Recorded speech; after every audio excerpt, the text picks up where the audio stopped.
It is awful game design that we have to rely on timing out to save resources in a mode that we have to play 24/7, 5 days a week. That needs to be addressed. What we need to fix is we need to fix the way AQ is run. Alright, what's going on, my dudes? We're back here today because we got a lot of news that was dropped onto the Marvel Contest of Champions community the past 24 hours, okay? There's a lot of things that I want to talk about, actually, and I don't know if it's all going to be in one video or spread out over two. But the main things that I want to touch on is the supposed Corvus Nerf, and I'll tell you the conclusion of that right now. The conclusion is that Corvus is not being nerfed, alright? I really want to discuss that, but the conclusion, right off the bat, I don't want you to hear what I just said and run around and say, oh, Mike said Corvus is being nerfed, because actually he's not being nerfed, alright? I want to talk about that. I want to talk about all the details there. I want to talk about the Treasury update, and I want to talk about the roadmap that was given out to the community for the roadmap of the future of the game, the near future. Now, when it comes to the Treasury and when it comes to the roadmap, alright, those are two things that I've known about for a very long time, okay? If you watch videos on YouTube, or if you're on Twitter, or if you're in the Line app, you've probably seen that the CCP, right, the Content Creator Program people, we got a little presentation from Kabam that's been, like, supposedly hyped up over the past couple of weeks, okay? But you'll know, if you're a follower of my channel, I haven't said anything about it because I personally never saw any reasons to be hyped, you know? And I don't think people were purposely hyping it up. I think people were excited that new things are happening and that Kabam is communicating it with the CCP members, and it was just something that was exciting for some people in the moment. So I do think it got blown a little bit out of proportion, but that's one reason why I never said anything about it. Because I didn't think that it was something that needed to be said before it was announced, you know what I mean? Because I feel like that's going to lead to disappointment in one way or another, and I feel like that's kind of what happened. I feel like we were expecting some major quality of life changes, and that's not what we have, okay? And I mean, like, I've known about what the announcement is for a couple weeks, and even I'm a little disappointed in it, you know what I mean? But overall, man, let's just jump right into the Corvus situation today, okay? So if you run map 6, map 7, there's a good chance to use Corvus and AQ, right? If you don't use Corvus, one of your alliance mates definitely do. Now, what is one major selling point of Corvus that's been going on for 2 years since Corvus was sold, right? If he is awakened, you're at 1% health. Well, you get hit, you're about to run out of glaive charges. What do? You pause the fight, you wait 2 minutes, the fight resets, you go back in with a fully alive Corvus with 20 charges. That's how Corvus works. That is how Corvus has always worked since he was released. AQ was a thing before Corvus was released. Corvus came in and he became the king of AQ for that reason. Now, is that the only thing that makes Corvus good? Dude, absolutely not, man. You could take away this feature, you could take it away, and Corvus would still be one of the best options to bring into AQ map 7, map 6, and especially even like map 5 and below, okay? That's not the main selling point of Corvus, but it is one of his biggest features, and it's been there for 2 years now, and it's something that you just can't haphazardly take away, all right? And let's cut right to what happened now, okay? So in the middle of the AQ week, between day 3 and day 4, people were reporting that people were timing out with Corvus, and well, they were coming back and he was dead, and this was happening with other champs as well.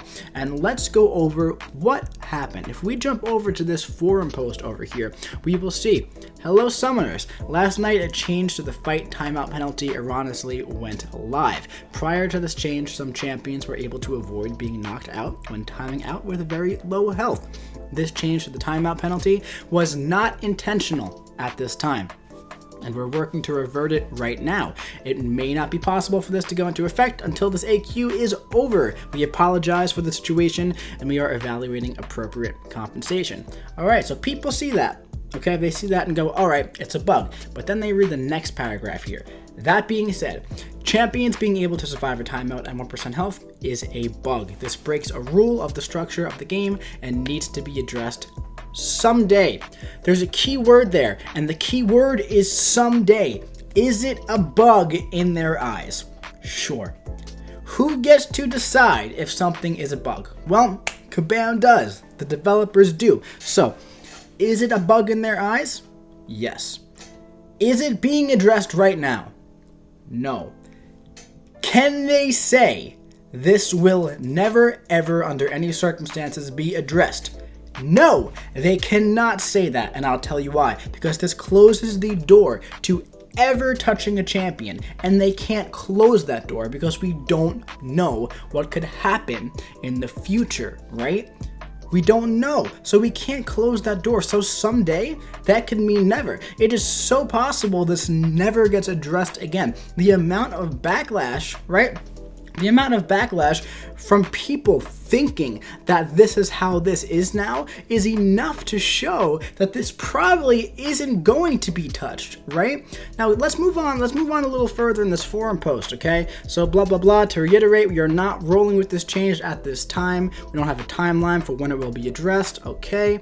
Now, this is a big one. We don't think that this timeout play pattern is fun or healthy for the game, and we want to fix it, but only after we've done a deeper dive into where this change will make major impacts, all right? Let's move down a little further here, okay? Hey guys, I just want to reiterate, we don't want to fix this until players don't have a reason to rely on this method. What are reasons to rely on it? Let's look at that Thing mini boss, right? I made a whole video on that Thing mini boss, the second mini boss. It is Thing with 500,000 health. He has Mesmerize, Kinetic Transference, and Mighty Charge. Who the hell are you going to use in that fight except for Quake or Corvus and timing out 20 times, right? Until nodes like that don't exist, this is not going away. Until there aren't random degen nodes in map 6, this is not going away, because right now this is the only way to properly deal with it, all right? We don't want you to think that your only way to beat something is pausing and sitting still for a few minutes. That's not fun and leads to frustration. They're not incorrect. It's not fun. It's not fun, and it leads to frustration. That's a method that many people think is the only viable option for them right now, because it is. We want to change that. That's amazing, so that you don't feel like you need to play this way. That is lovely, because there is nothing more boring in this game than sitting around at the mini boss or the boss for 25 minutes timing out with Corvus. It is the worst part of AQ. Take timers, take links, that needs to be addressed. You want to know what's even worse than that? Timing out with Corvus on ridiculously overtuned nodes. AQ needs an absolute overhaul, and that is what we should be focusing on. We shouldn't be focusing on, oh my god, Corvus is nerfed, because Corvus wasn't nerfed. So what's the outcome here, okay? The outcome is that they tried to test something out just to see what would happen if they changed something in the game, right? Just to test, and that accidentally went live. They didn't realize it. How? I don't really know. I'm not a coder. I don't write code. I don't work for games, so I don't know how that happens, but apparently it happened, all right? So the thing went live. People were obviously reporting it because this is how we play map 7, okay? We discovered, oh shit, this test somehow went live. Let's bring that back. And they went out of their way. They went out of their way to let the community know Corvus is not being nerfed. Everything is staying the same. Starting next week, we can pretend like this never happened. There will be compensation for this prior week, okay? They were very, very clear about all of that. But for some reason that I can't understand, instead of taking that and going, all right, that's really awesome. I'm glad that you see how this would negatively impact the game. People decide to freak out because Corvus is nerfed. Let me tell you something right now. If Corvus was nerfed and this was a change that was just spontaneously brought up and just pushed into effect, dude, I would be the first one ripping out my pitchfork and my flames, and we'd be storming into Vancouver together. Okay? We would be storming the Kabam headquarters, knocking on their doors, and demanding that we have the way that we've been playing for 2 years back, because it's not proper to just change it 2 years later and call it a bug. That is ridiculous. Is it terrible gameplay? Yeah, dude, it's awful game design. It is awful game design that we have to rely on timing out to save resources in a mode that we have to play 24/7, 5 days a week. That needs to be addressed. What we need to fix is we need to fix the way AQ is run, okay?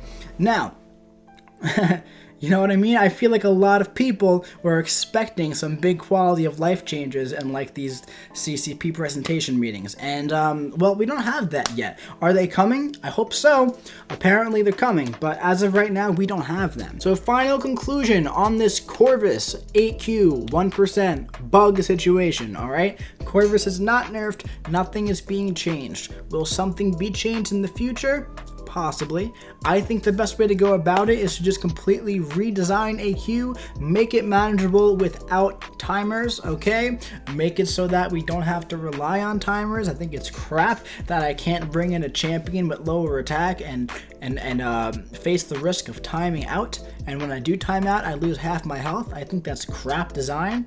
And I would love for that to be removed in the future, dude. So going forward, if we're playing modes of gameplay with no timer, so does that mean that Corvus was nerfed? No. I think if there is a timer, I think we should be allowed to time out with Corvus. But I think it's quite clear that the community has made itself heard for what it would feel if this were to happen. You know what I mean? So let's move on here. Let's take a look at this roadmap for the future now, okay? So there's a couple things here, and I'm just gonna bullet point through it, okay? We're gonna go real quick. So delaying Book 2, Act 1 to re-examine the intent and the future of Act content. I made 3 whole videos about how terrible that Act 7 beta was, and I sent the videos directly to Kabam. I gave them the same feedback I gave to you. Pretty much all the feedback across the community was exactly the same, and they heard it. They're taking it into account, and they are going to be re-examining the content, and hopefully it comes back and it's some of the best content that we've seen, because right now it was some of the worst, unfortunately. Let's keep on moving. Blood and Venom back issues variant number 5. Well, that was originally scheduled for September, but great news, it's now being moved up to August. That's awesome. Does that mean that Act 7 we won't see until like September, October? Possibly, so that might be a little annoying. However, we know for a fact that we're getting that variant in August. That is awesome.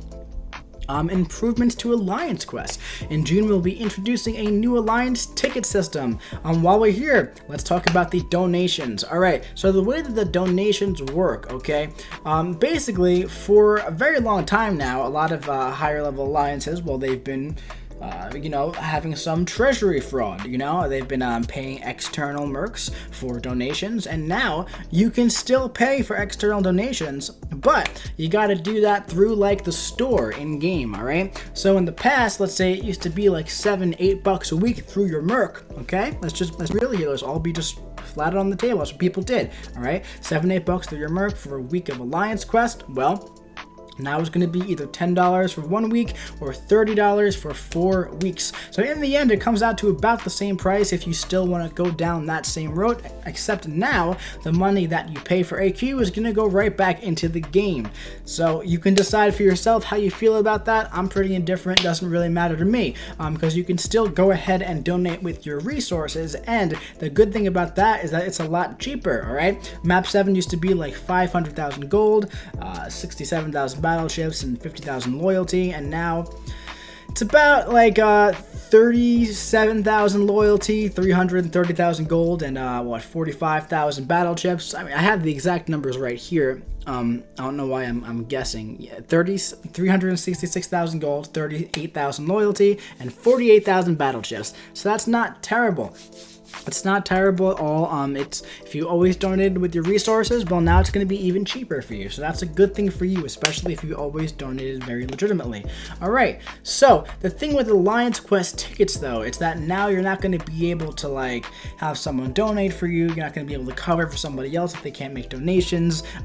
You're not going to be able to run like mixed map alliances without some trouble, because if you run map 7, map 6, map 6, well, 2 battle groups are going to be running with they're going to be going in with, they have to give 15 tickets again to map 6, but you have to give 30 tickets again to map 7, but everyone gets the same rewards. So that needs a look at, and I know that is a problem that they are aware of. So going forward, that does need to be fixed though, and I'm sure it will be addressed in the future. But as of right now, man, I feel like this is a fix that like doesn't really help the quality of life in AQ. It's just like, it definitely helps Kabam's quality of life. So like, I don't know, man. That's just not what we needed right now. But keep in mind that this change has been in the works for a very, very long time before any of the recent outcry started to exist. Up next, improvements to Alliance War. Summoners put a lot of effort and don't feel they are receiving proper rewards for it. Our goal is for summoners' efforts across war to be fully rewarded. They also don't want to run to the same defense tactic and defenders every single war. There's been a lot of discussion, lately in the CCP about how we could make Alliance War more fun. There's been a lot of great suggestions, and I'm hoping that a lot of them can like be brought into like reality, man, because just flow is just so terrible. It's ruining Alliance War here. And then one thing at the end here, it says that for example, on flow, control attackers will gain a bonus against control defenders. So that means that we can give a little bit of like an attack bonus to like certain defense tactics as well. Okay, so maybe flow attackers can get around the flow defense. I don't know for sure. But none of that has actually been announced yet. None of it has been decided, but we'll see in the future what actually happens, but I'm hoping something happens soon. All right, Alliance leadership tools. Cool.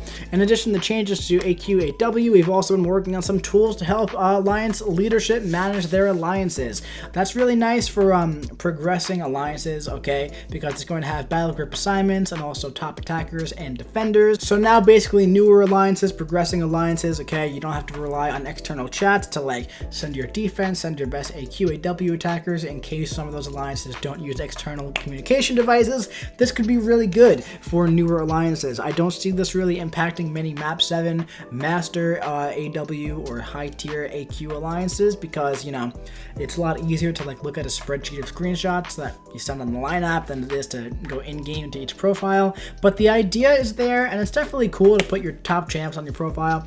I have no problem with that at all.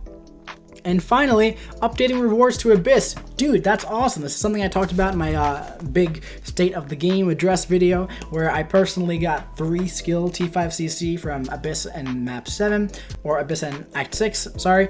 And what they want to do is they want to just beef up the rewards a little bit. They don't know what they're doing yet, but just to make it a little bit less, hopefully RNG dependent is what I would guess. I guess there'd be some sort of catalyst selector at the end. I think they should just go ahead and throw in a full T5CC selector at this point so you could rank 3 who you want to rank 3. I know so many people who 100% Abyss and don't even have a rank 3 to show for it, so this is something that could be really, really nice. And finally, we are ending the post with an updated roadmap. We mentioned earlier that we wanted to give you all the roadmap of our priorities, projects, and vision for the future of the contest. This is still the plan, but now we're taking some more time to ensure that our current map addresses the concerns and priorities that you have all brought up lately.